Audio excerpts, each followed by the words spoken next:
আজ বর বলল চলো আজকে বাইরে থেকে ডিনারটা সেরে আসি। প্রত্যেকদিন তো বাড়িতেই খাই, আজকে না হয় বাইরেই খাবো। অনেকদিন আমাদের অবশ্য আশাই হয় না বাইরে খেতে, তার জন্য দেরি না করে দুজন মিলে তো চলেই এলাম। তোমরা তো জানো এই রেস্টুরেন্টটাই আমরা বারবারই আসি। এসেই প্রথমে আমরা নিয়ে নিয়েছিলাম 1 কাপ করে কফি।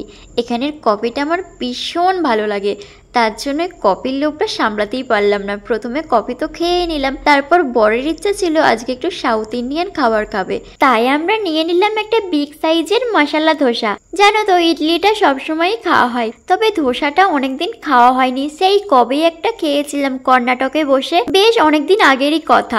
তারপর এই আজকে খাচ্ছি মশলা ধোসা। সেই একই রকম টেস্ট, একই রকম খেতে, ভীষণ ভালো লেগেছে, জাস্ট ইয়ামি। আচ্ছা, তোমরা এরকম সাউথ ইন্ডিয়ান খাবার খেতে কে কে ভালোবাসো অবশ্যই কিন্তু কমেন্ট করে জানিও। আমি ভালোবাসি, তবে একদম যে আহামরি ফেভারিট তেমন কিছু না, মাঝে সাঝে ঠিক আছে, তবে প্রত্যেক দিন না। তবে আমার বরের আবার কিন্তু খুব ভালো লাগে, ওর যদি প্রত্যেক দিন সাউথ ইন্ডিয়ান খাবার হয় তাহলে প্রত্যেক দিনই সই। আমি অবশ্য খেতে পারবো না, আমার কাছে বাঙালির মাছ ডাল ভাত এটাই ঠিক আছে। ধোসা তো খাওয়া হয়ে গেছে, তারপর আমরা নিয়ে নিয়েছিলাম মাঞ্চুরিয়ান ড্রাই। এই মাঞ্চুরিয়ান ড্রাইটা কিন্তু দেখতে বেশ ছিল, খাওয়ার থেকে যেন দেখেই চোখটা জুড়িয়ে যাচ্ছিল। তারপর না দুজন মিলে 1 পিস 2 পিস খেয়েছি, আর খেতে পারিনি।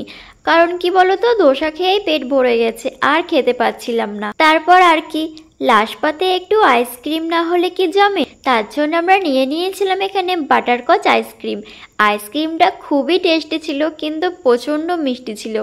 1 চামচ খেয়েই আমি আর খেতে পাচ্ছিলাম না, তাই বরকে দিয়ে দিলাম। ও খেতে পাচ্ছিল না, কারণ আমরা দুজনেই না খুব অল্প অল্প খাই, আমরা বেশি খাবার খেতেই পারি না।